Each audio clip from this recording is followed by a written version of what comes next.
focusing on one of many, many possible case studies, and a particularly timely one, which is the making of anti-Muslim racism in historical context. But of course, in the 21st century, unfortunately, I could have chosen many possible case studies. So what is race? An historical journey. I'll start with some strong words, forceful words from the American novelist Toni Morrison. There's no such thing as race. None. There's just a human race in scientific and anthropological and cultural terms. Race is a construct. Race is made. It's a social construct and it has a social function. Racism. I would put a little coda there that it also has a social function of positive identity for many peoples. That the positive identity of blackness, for instance, the positive identity of Jewishness, of Islamic or brown identities. So it can have positive valences, but I'm going to be speaking about the more negative and Western imposed concept today. Here is the great late British cultural theorist Stuart Hall. Race is like a language, and we are taught to read it. We are readers of it. So I'm going to speak about some of that historical teaching that haunts us so powerfully in the present. And wonderful American historian Barbara Fields coined the phrase, very much quoted among historians of race, that slavery made race, not the other way around. That race itself, the biological concept, but I call the biological concept a wider cultural concept, is made in specific historical circumstances. So anti-Black racism made profoundly in the context of slavery. For, as Barbara Fields puts it, people are more readily perceived as inferior when they are already oppressed. And I'm going to probably not refer to this process too much, but want to emphasize that racialization, the imposition of racial understandings on another group of people, is a process. Bodies become marked and organized according to racial understandings over time, and in particular historical contexts. Over time, through repetition and recirculation, those meanings we become readers of on bodies come to be taken as natural and as a sign of the body itself rather than the social process of making the meaning for that body. We can extrapolate these kinds of understandings about the social process of making meaning to gender and to many other markers of identity as well. And so, as I mentioned, I've chosen one case study among many possible ones, but one that seems particularly timely at this moment in the 21st century. How Europe made itself by making its profound other, the other of the East, the Turk, the Muslim, as the language of Europe across the Middle Ages and into the present day would have it. There has been and continues to be a kind of common narrative that there's an eternal and kind of irremediable clash of civilizations between the West and Judeo-Christianity versus the East, and in particular the Islamic East. There have been many books with titles like Clash of Civilizations. In recent years, we have a president of the United States who talks about the death of a civilization in one evening a few weeks ago. This notion that there's an eternal clash is very present in our discourse, and that Christianity and Islam are completely irremediable, that there's a bridge between that can never be crossed. And I'm going to focus on the rise of anti-Muslim ideologies, of anti-Muslim racism, as I call it, especially since the fall of Constantinople in 1453, and I'm going to do that in the next 15 minutes. So, with a brief nod to the Crusades before that, but brilliant, well-known Palestinian-American scholar, cultural scholar, Edward Said must be quoted in talking about Western ideas of the East. His really classic much reprinted book from the 1970s, Orientalism, where he uses Orientalism to refer to the entire East. But his case study is mostly about the Muslim East in Europe's Near East, or Europe, or Western Asia, as I prefer to say. And Orientalism, as he tells us, is a Western style for dominating, restructuring, holding authority over the East, the other. And the West did that through a constantly accreting, constantly sedimenting archive about that East. So the nod to the Crusades, I don't start the story. I'm not a specialist in this period at all, as Peter well knows, but I follow the work of many specialists in early modern history. I don't start the story of the Great Clash, as it's imagined in the West, with the Crusades, but I will say a couple of things about the Christian Crusades to the Holy Land beginning in 1095. In the Christian popular imagination, even into the present day, if you listen to folks like Pete Hegseth and others, in the Christian popular imaginations, crusaders from the Christian West in Europe arrived in the Holy Land to save it from Muslim barbarians. In the Muslim popular imagination in the present day, crusaders were medieval Christian barbarians who slaughtered tens of thousands of people before the Muslims could successfully drive them out of the region. So you see those clashing into the present day readings of the Crusades. The Crusades, just to be very brief, were a whole lot more complex than that, as everything is in history. And in fact, oh, sorry, you can proceed. Many sources from the day, and here I highly recommend the book How the World Made the West by Jacqueline Quinn. Many sources of the day are much more nuanced than this. So the Muslim sources from the period 1000 to 1200 talk about all kinds of cultural interaction, economic interaction, political and military alliances in different times and places, certainly not a time of constant pitched clash of civilizations, but clash and collaboration at different times. And the Christian chronicler, Fulcher of Chartres, wrote in the early 1100s that those like him who moved to the region and became rooted in the region became people of the region, and not as Christians as apart from the region, but fully integrating and interacting with the peoples of the region. He who was a Roman or a Frank and arrived as a crusader becomes an inhabitant of Palestine. Now, this notion of the clash of civilizations, which I've already been critiquing or attempting to poke holes in, has been a very useful narrative, a very suitable narrative that modern scholars and the media and those seeking to shore up hatred between the groups, advertently or inadvertently, have used to kind of cement the idea of the clash of civilizations. The result, as the historian Suleiman Mourad puts it, the result is Islamophobia and anti-immigrant sentiments in the West, the notion that those people can never be like us and therefore should not come here, and Westophobia, or hatred of the West, and paranoia in the Muslim world. So this notion of clash of civilizations is really not serving us. Now, to start in 1453 and march very quickly forward.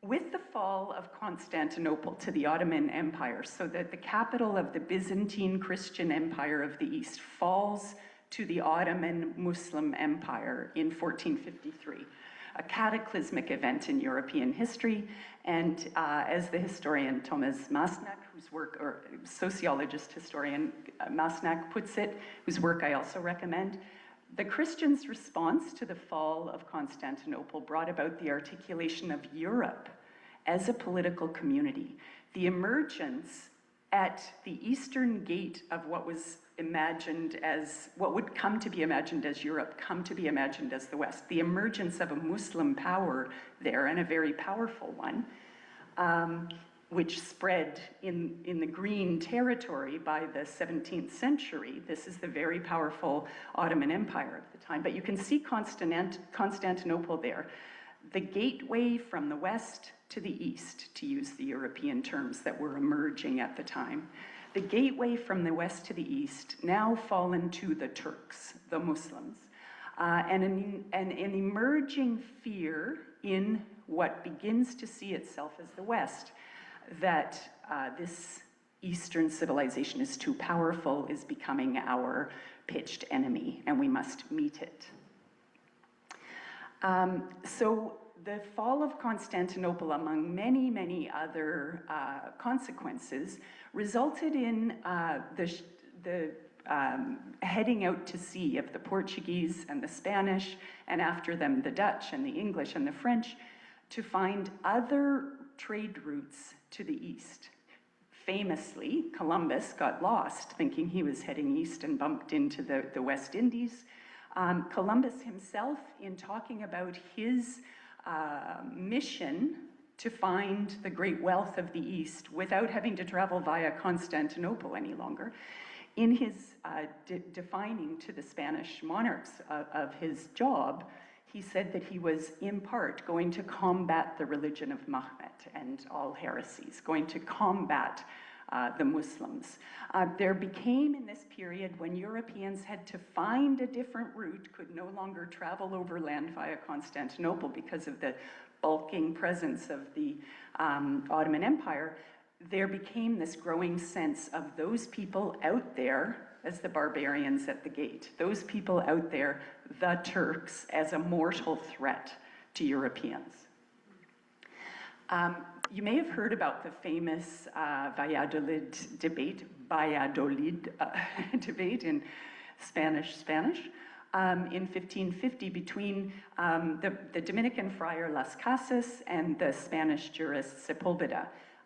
Las Casas had lived in Hispaniola, on the island that becomes Haiti and Dominican Republic.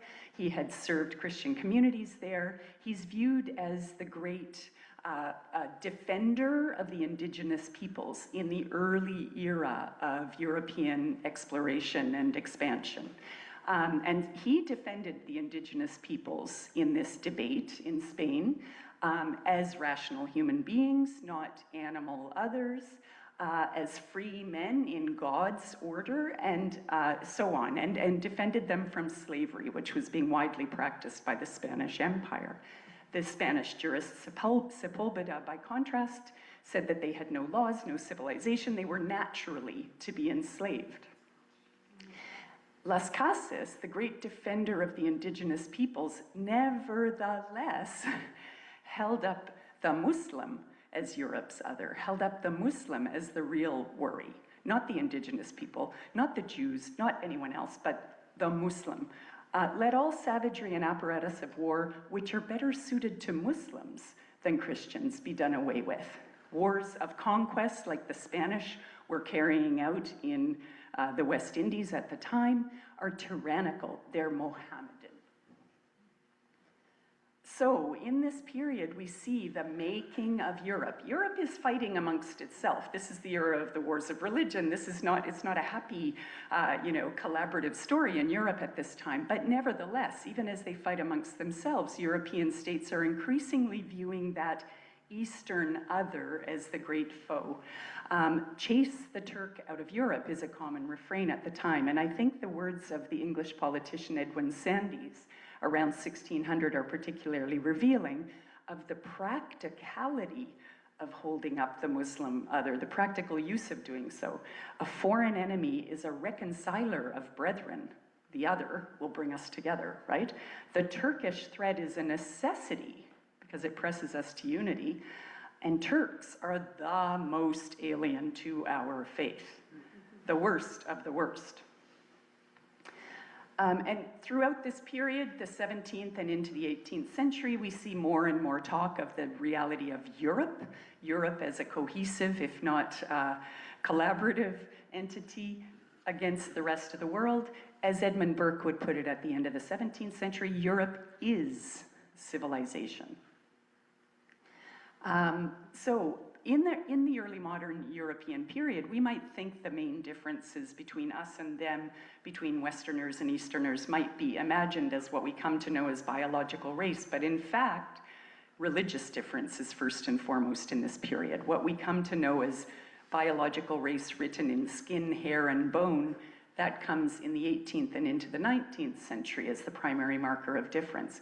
And as the historian Jeremy Presthold has put it, the Muslim of Europe's East, like the Indian of the Americas, like the African that Europeans were getting to know in their overseas explorations, that person, that other, is defined by the Christianity he lacks, the clothes he wears or doesn't, the gold or land that he simply wastes, but above all, the Christianity he lacks. So this was a very convenient way of imagining the Muslim other, the Christianity he profoundly lacks. During the European Enlightenment, which gets underway in the late 17th century and really takes hold in the 18th, and I should say enlightenments, because there were different enlightenments in different countries, we have the making of encyclopedias. We have the birth of that archive that Stuart Hall was referring to that creates Europe's other in such a profound, sort of classified, detailed, point-by-point way. The systematizing of the knowledge of all the world, that's the great project of the Enlightenment. We have the West centered, sorry for the strange formatting that came through. We have the West at the center, the West normalized, the West as the norm. So the West as civilized, as rational, as mature, as virtuous, and normal, versus the East, and this is very much borrowing from the language that Said uses, the East as exactly the opposite of those things: uncivilized, irrational, childlike, depraved, exotic, effeminate, where the West is manly.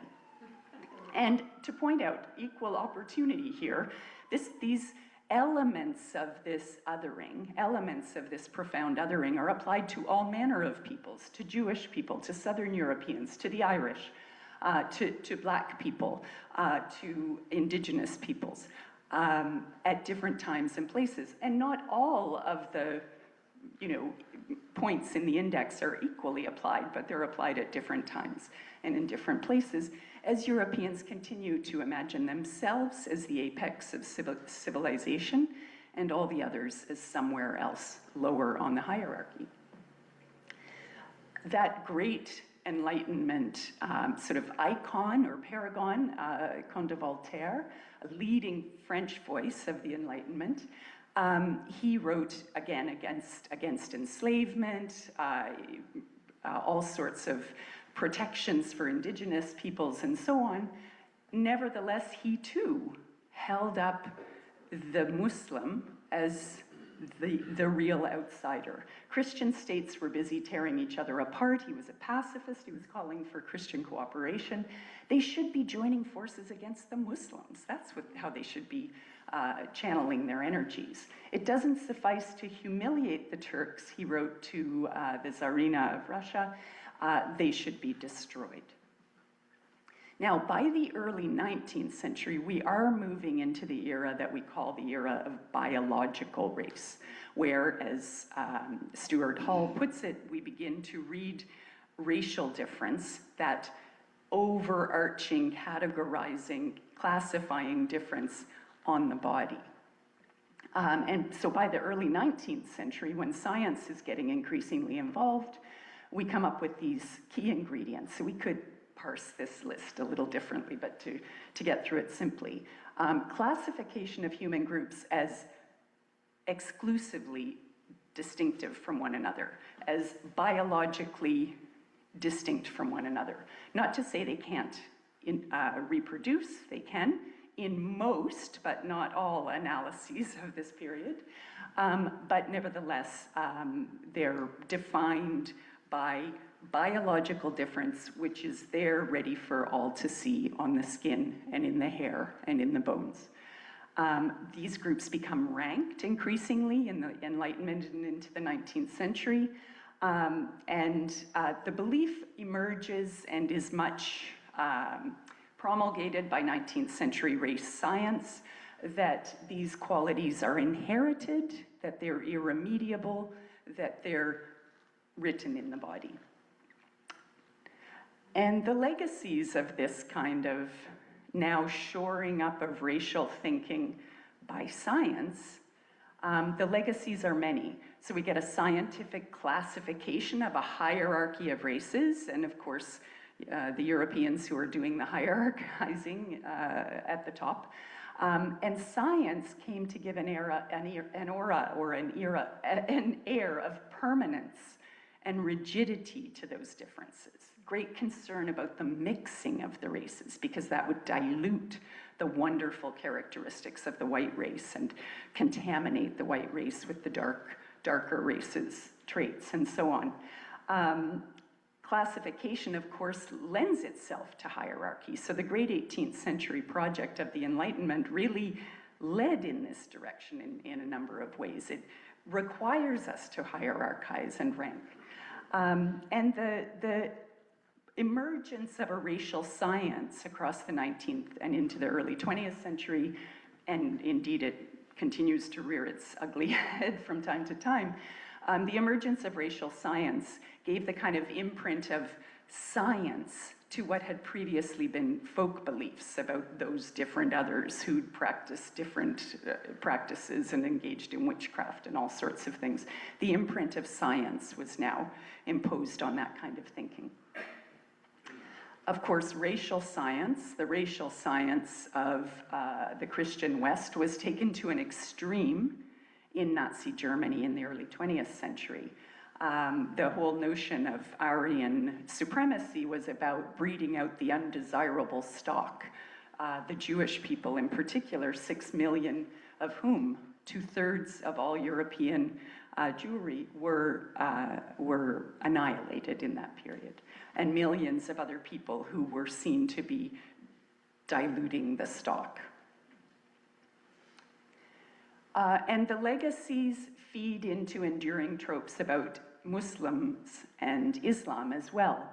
And of course, those legacies were sharply bolstered, sharply heightened with the events of 9/11 and other terrorist attacks that have happened since.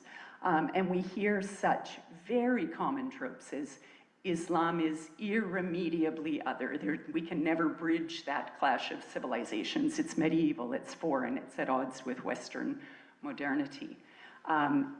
Islam is inherently violent, oppressive to women, intolerant toward other religions. And here a direct quote from a current member of the American administration: Islam is a civilizational enemy of the West. Our enemy is Islam.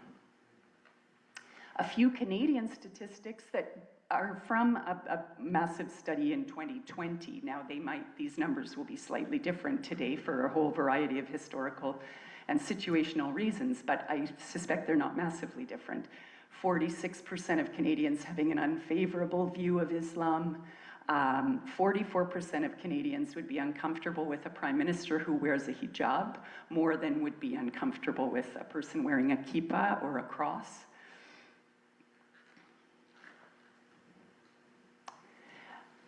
I see that I'm at the end of the time, so I've just floated some general observations, hopefully to unsettle some certainties or some taken for granted assumptions, to provide some jumping off points for further discussion. But I do want to end on a slightly more positive note. Islamophobia is profoundly with us today, as is anti-Semitism. In the context of the war on Gaza, those things have been heightened in particular ways. We talk more in our society, I find, about the rising rates of anti-Semitism, which are horrifying. We talk less about rising rates of Islamophobia and the events of Islamophobia that happen widely in Western societies as well.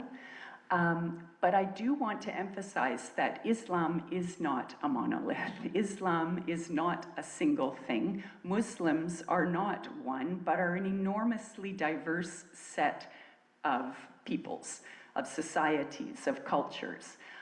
They make up the second biggest religious community in the world. About 2 billion people identify as either culturally or religiously Muslim, and there are, many forms, many places along that spectrum. The largest Muslim population is in Indonesia, in Southeast Asia, not in the Arab world. When you hear the word Islam or the word Muslim, you probably go immediately to the so-called Middle East or West Asia.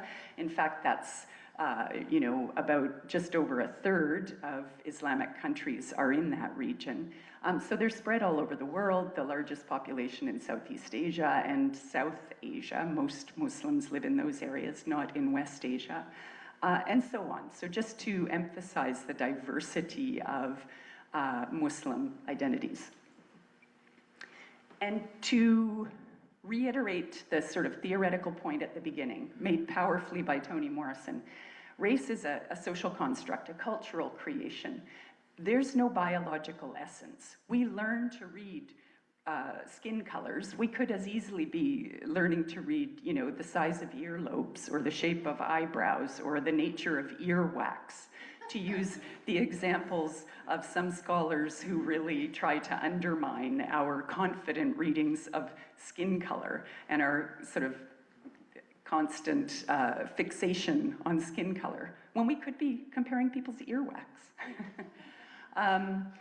Of course, race has very powerful cultural and political meanings, for good, as I said, positive racial identifications, and for ill, and frequently for ill in the history of Europe versus the rest.